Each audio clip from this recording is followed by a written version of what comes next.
Welcome to the deep dive. Today, we're zeroing in on something really fundamental in English. Prepositions. Ah, yes. The little words. Exactly. Like in, on, at, by, to. They seem small, maybe even like afterthoughts. But they're just so crucial for, painting a clear picture. Absolutely. They're like the secret glue of sentences, aren't they? Yeah. They show how everything fits together. Space, time, how things happen. Yeah, they pack a lot of punch for such tiny words. They really do. Unsung heroes, I sometimes think. I like that. And our mission today is, to unpack all that meaning for you. We've got some great grammar material here, all about prepositions. Mm-hmm. And we want to use it to sort of cut through the confusion, get you using these words with more confidence. Yeah, aiming for those aha moments. We all love those. Definitely. Where it just clicks. And we'll go beyond just, the basic definitions. We want to look at how they really work and maybe pinpoint some of those tricky spots. The ones that even native speakers pause on sometimes. Exactly those. Okay, great. So let's start right at the beginning. What is a preposition, fundamentally?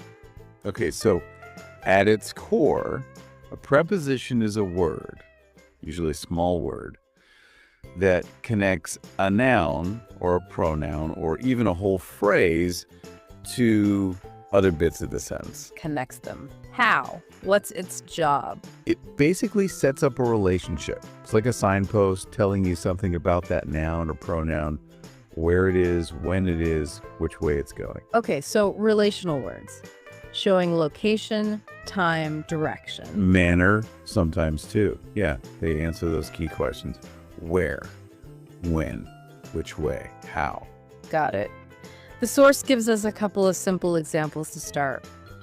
The book is on the table, and she is sitting in the car. Can you kind of break down what on and in are doing there? Sure. And the book is on the table. On tells you the location.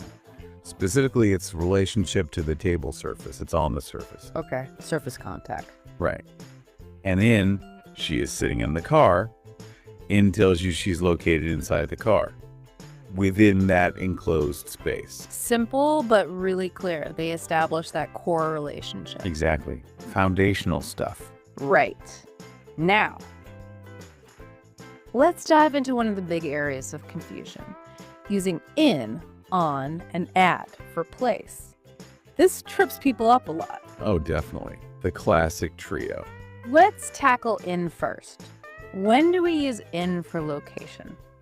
Generally, in suggests something is inside a larger area or, like we just saw, an enclosed space. Think containment. Containment, okay. So you'd say, I live in New York. New York's a big area. Right. Or there's milk in the glass. The milk is contained within the glass. Makes sense. Bigger areas, containers, Yeah. You're in them. So what about on for place? On for place usually means something is on a surface, like our book example. The book is on the table, it's resting right on the top surface. Okay. Or there's a sticker on the wall, it's attached to the surface of the wall. It's about that contact with the surface. Got it. So inside, on for surfaces. What about at? Where does at fit in for location? At usually points to a more specific point or a precise location. Think of it as more targeted. Targeted, okay. Like meet me at the bus stop. A bus stop is a specific designated point. Or she is waiting at the door. The door is a specific point of entry or exit. It's much more specific than just being in a building or on a street sometimes. Oh, okay. So it's like levels of specificity. In is broad or inside, on a surface, at is a specific point. That's a really good way to think about it, yeah. Cool. Now, these same three little troublemakers in, on, at, they also mess with us when we talk about time. Oh, yes. Double duty. How do their roles change or maybe stay the same when we switch from place to time? Well, interestingly, that idea of specificity kind of carries over. In is generally used for the bigger, longer periods of time. Right. months, years, centuries, seasons. The source gives us, I was born in 1990. A year is a long span. Right. Or the flowers bloom in spring. Spring is a whole season. So these broader chunks of time take in. Okay, wider time frames use in. What about on for time? When does that come into play? On narrows it down. We use on for specific days and dates. Ah. For example, my birthday is on Monday, a specific day. Or we met on January 1st, a precise date on the calendar, more defined than a month or a year. Gotcha. Days and dates get on, which leaves at for time. How specific does that? Very specific. Just like with place, at for time points to an exact moment.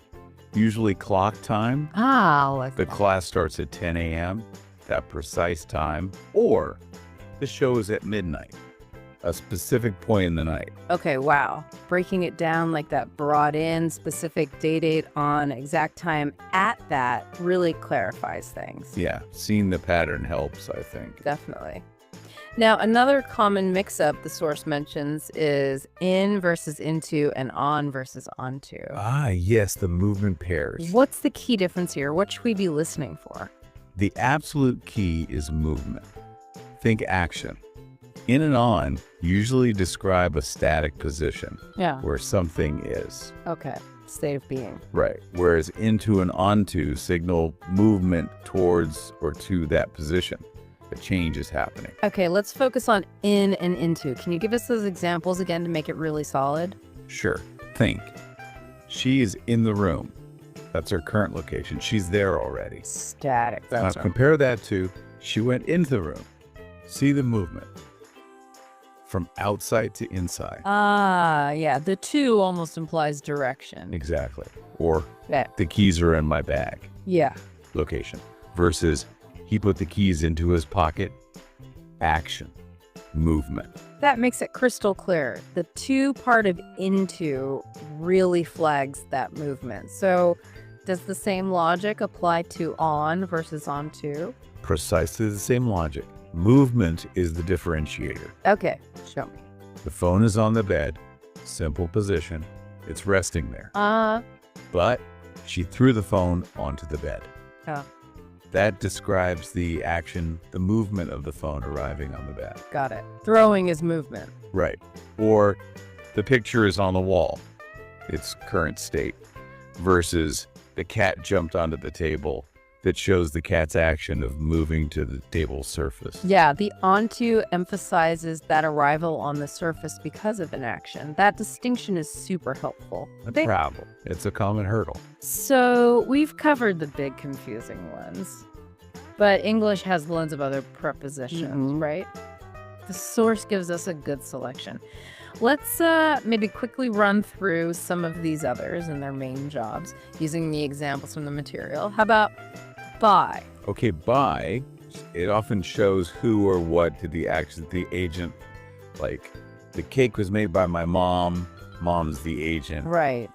But by can also mean near or beside. Yeah. She sat by the window. Proximity. So it has a couple of key uses. Okay. Agent or nearness.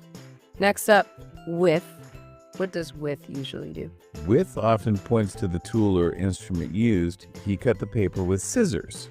Scissors are the tool. It can also mean accompaniment, being together with someone or something.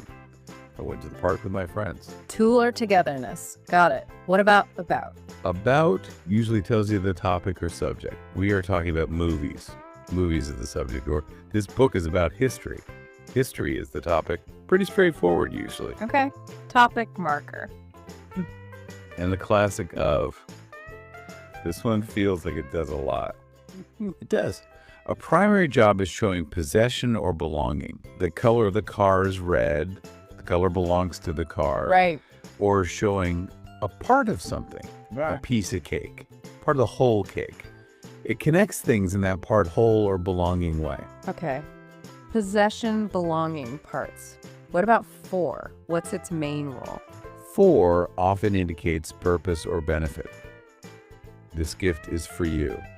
You are the beneficiary. Uh-huh. Or, I made a cake for the party. The party is the purpose or reason. Purpose or benefit. Makes sense. Let's do from. What does from signal? From usually indicates a starting point. An origin. I am from India. Origin. Or the train departs from the station. Starting location. Starting point. Yeah. And its counterpart, too. To generally shows the direction or the destination. The end point. I am going to school. School is the destination. Right. Or give this to John. John is the recipient, the end point of the giving action. Direction, destination. Okay. Nearly there. Between is specifically for when you're talking about two things, two separate items. The ball is between the two boxes. One ball, two boxes. Only two. Got it. Yeah. So how is among different?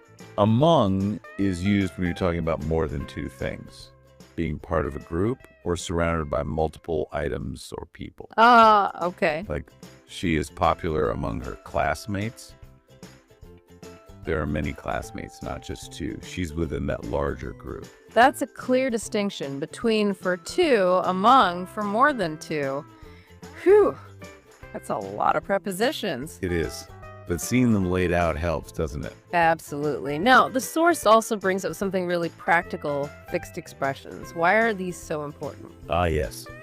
Fixed expressions or idioms with prepositions. They're vital because, well, the rules sometimes go out the window. How so? These are set phrases where a specific preposition is always used, and it might not seem logical based on the general rules we just discussed. Yeah. The meaning is tied to the whole phrase, including that specific preposition. You just have to learn them as chunks. Right. It's not about applying the in versus on rule. It's about knowing the phrase. The source lists some common ones. It does, yeah. Useful ones like in trouble, in the morning. Notice in for morning, even though you could argue it's a period. On TV, on the internet, why on? It just is. At home, at work, by chance, by mistake, for fun, for a walk, with love, from scratch to bed, into pieces, onto the stage. Wow, yeah, you hear those all the time. On the internet is a great example. You wouldn't really think surface, but that's the phrase. Exactly. Trying to logic it out with the basic rules won't always work. Memorization helps here. So besides memorizing phrases, what other practical advice does the source give for improving preposition use? It really highlights context. The same preposition can shift its meaning slightly depending on the sentence, so paying attention is key. And how do you best pay attention? By listening to native speakers, how do they use them naturally? And by reading, lots of reading. Seeing them used correctly in context over and over again really helps internalize the patterns. So immersion and observation makes sense. It sinks in better that way. Definitely. And the final piece of advice is basically, don't panic about mistakes. Good advice for any language learning. Right. Making mistakes is totally normal. It's part of how you learn. The key is just consistent practice, noticing them when you read or listen. It gets easier over time. That's reassuring. Okay, so wrapping up. It's super clear that these small words, prepositions, they're just fundamental, aren't they? Absolutely essential for clear, precise English. We've looked at their core jobs, sorted out some common confusion with in, on, at for place and time. Tackled in, into, and on, onto. Ran through a bunch of others like by, with, of, for, and stressed the importance of those fixed expressions and just paying attention. And the big takeaway really is context matters hugely. And the best way to get better is just active engagement, listening, reading, noticing. Yeah. So now that you've taken this deep dive into prepositions with us, think about it as you go about your day. How do these tiny words subtly change the meaning of things you read, things you hear? What new little nuances might jump out at you now? Exactly. Something to ponder. Thanks for joining us on the Deep Dive.